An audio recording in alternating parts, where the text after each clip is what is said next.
All right, welcome back to my workstation here in my on my kitchen table. And my next project, I am going to attempt to install some sound on this Atlas GP15, also known as the baby tunnel motor. And I have this Burlington Northern one I've had here for a couple of years that is one of my favorite engines. What my plan is again putting one for a Kato locomotive into an Atlas chassis here. Doing some machining. I kind of sized it up here. I think I'm going to use the stock LEDs, maybe do an additional one for the rear, just because, well, if I hold the thing up to it, line it up, yeah, the LED on the Digitrax one's a little bit longer for the tail light. So I might solder on an additional LED, we'll see. But I was wondering if I could get a speaker in here, and if I tuck it under the Digitrax one, or basically line it up here like so, I think it will fit. I think there's some integrated circuits and some stuff on the board that kind of hang low on the Digitrax decoder, and with the ESU one it's nice and smooth on the bottom, so I should have enough room to sandwich that speaker on there. And again, this is one of those speakers from Streamline Backshot that's real nice and loud. So anyway, that is the progress here, what we're planning to do, and we'll start tearing this thing apart. Alright, I have the motor, the trucks, the gears, the whole mechanism removed from the frame. Interesting fact, the fuel tank is actually part of the frame. There's no plastic snap-in cover like you'd get on pretty much all the other locomotives. So we have a bare frame here. If I can find my black Sharpie. Here we go. I am going to mark the area we're going to machine down here, so you got an idea. And I'm just probably going to take it down just short of the tabs there for the motor mount there. Just shy. Even if you go down right to them, there's usually still enough for the little plastic hanger there, I guess you want to call it, to snap in place to support the motor.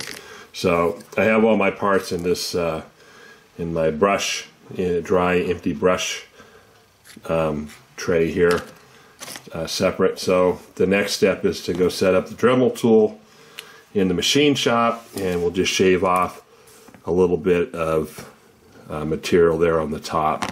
I don't think I'll need to shave off anything on the side here on the end for the speaker. I think I've got enough here, and there's no lip or anything like some of the other chassis out there. So head into the garage for some machine work. So the chassis is mounted in the vise on my Dremel Tool drill press here, and so the way I get it lined up with the Dremel tool itself is I put my little mini level here, and the bubbles, you know, my table's not perfect, so if I set it up there, it's pretty close. Let me turn it here a little bit, get it to about there. This chassis is kind of small, so I got it as snug as I can get it with my little vise here. So we will try that. We'll see what happens. I need to set the depth here. My little guide. Let's see here.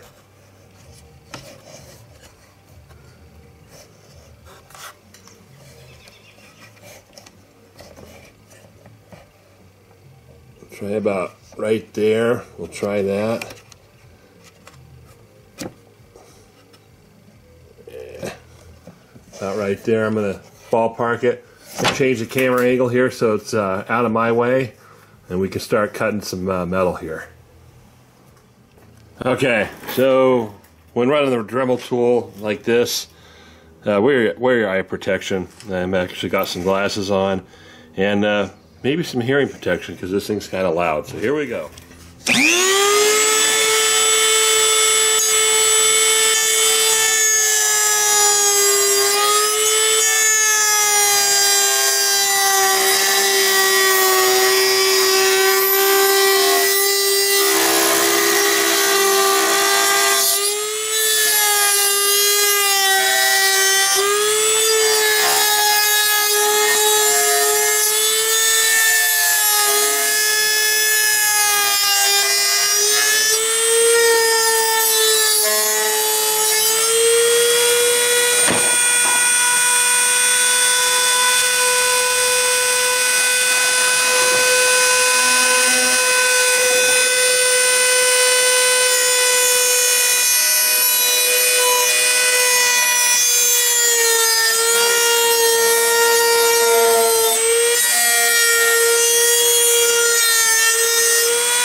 Bring it down just a little bit more.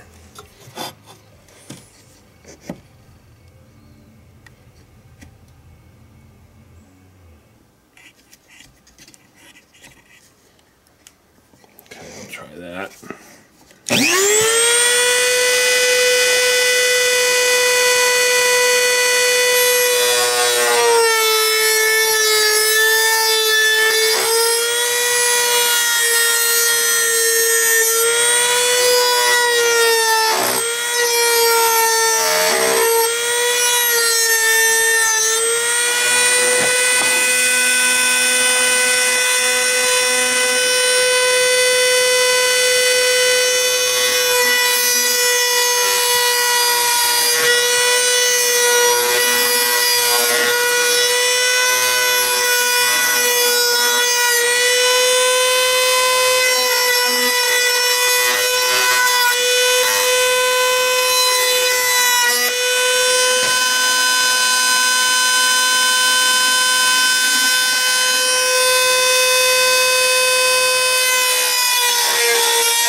Okay, unlike some of my past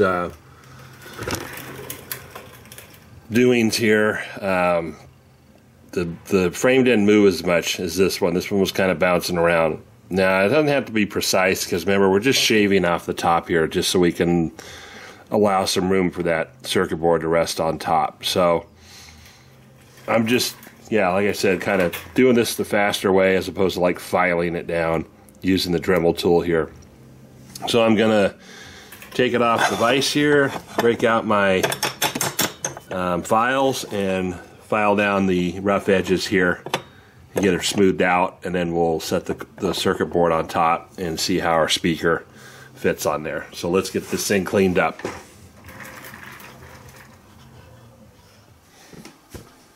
Alright, so I have my file here, half moon file out of my set of mini files, just kind of filing down the sharp edges here, and then we'll give it a good rinse and scrubbing with a toothbrush and some soap, get all those metal shavings out of there. We don't want any of that in our gears.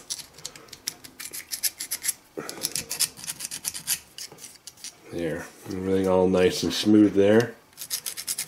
Okay, all right, time to give it a bath.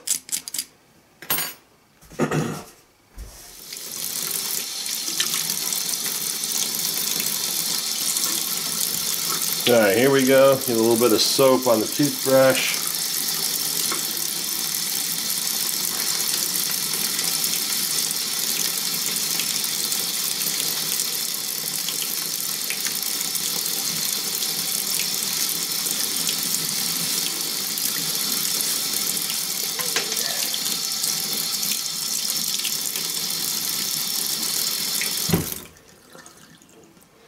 All right, we'll dry it out on some paper towels and then size up the decoder, see if she should fit. I think it will.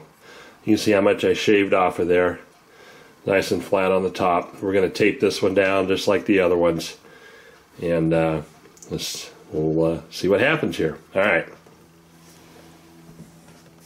the decoder is taped down, kind of, to the chassis, and there's the speaker.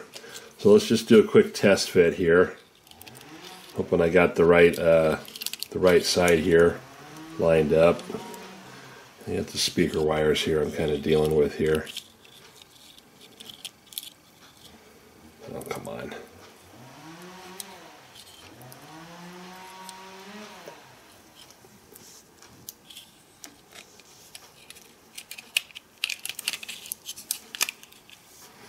Okay, I got it kind of mashed in there with the speaker wire. It looks like it's going to fit. It's got the speaker in there.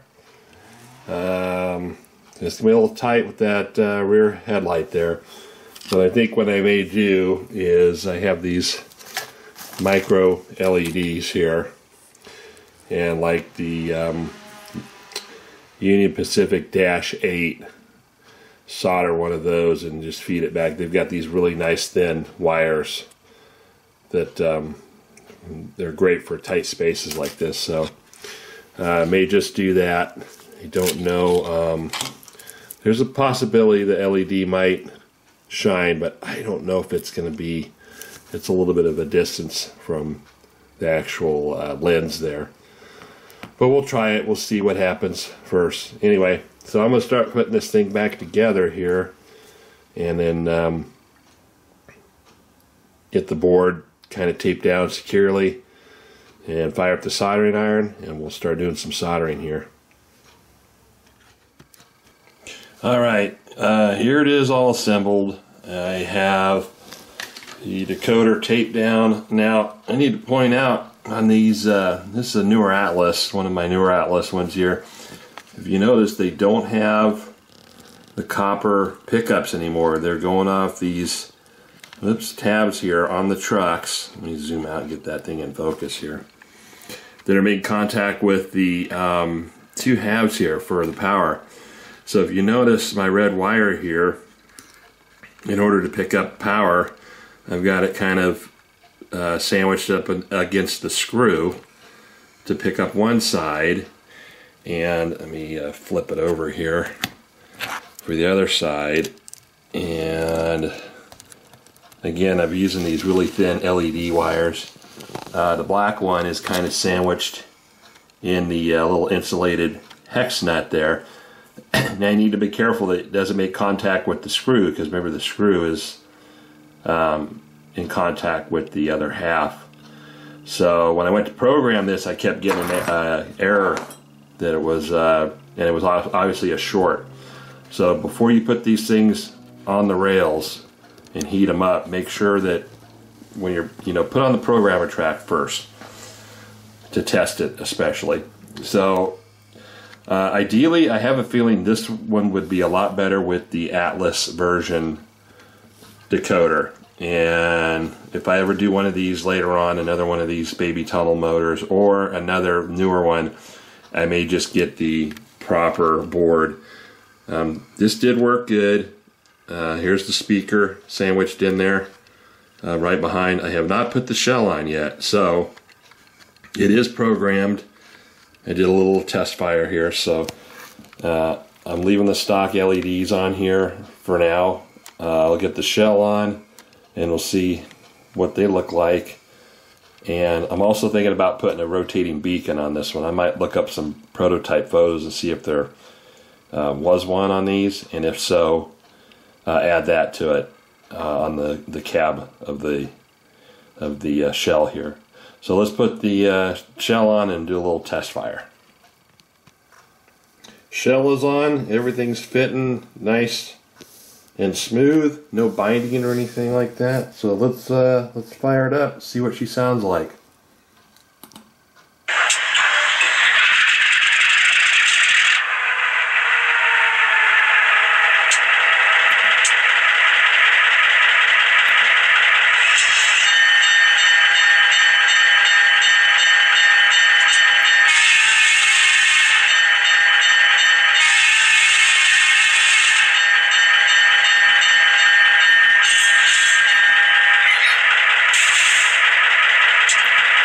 Give it some throttle here.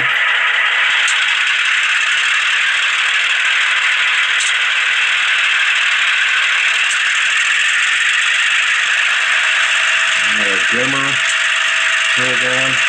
Headlights, it's okay. Could be a little brighter. Again, keeping it stock right now.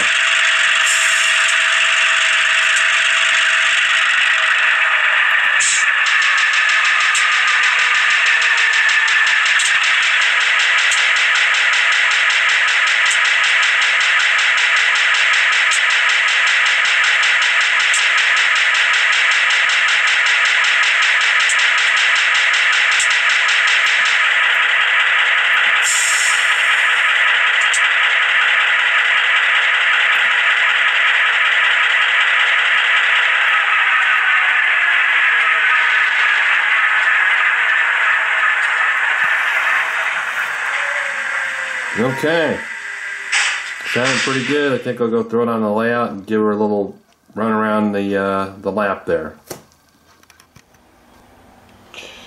All right, we'll do a little demonstration run here. We got it on the layout. Let's fire it up here and see what she sounds like in motion.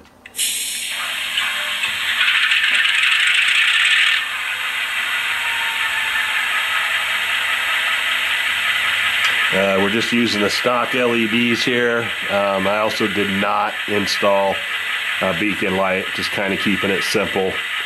Trying not to open a can of worms here and cause more problems in the future. So basically just standard lighting install here, nothing else, no extra bells and whistles.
Oh, dead spot. Come on. Of course, it's always going to happen when I'm recording.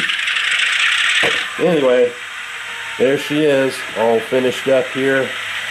Sounds pretty good. Good add-on trailer locomotive for my fleet. So, anyway, hopefully you enjoyed this custom install. Putting the wrong preferred board into a completely different brand locomotive, but it is doable. So anyway, hope you enjoyed this, and take it easy.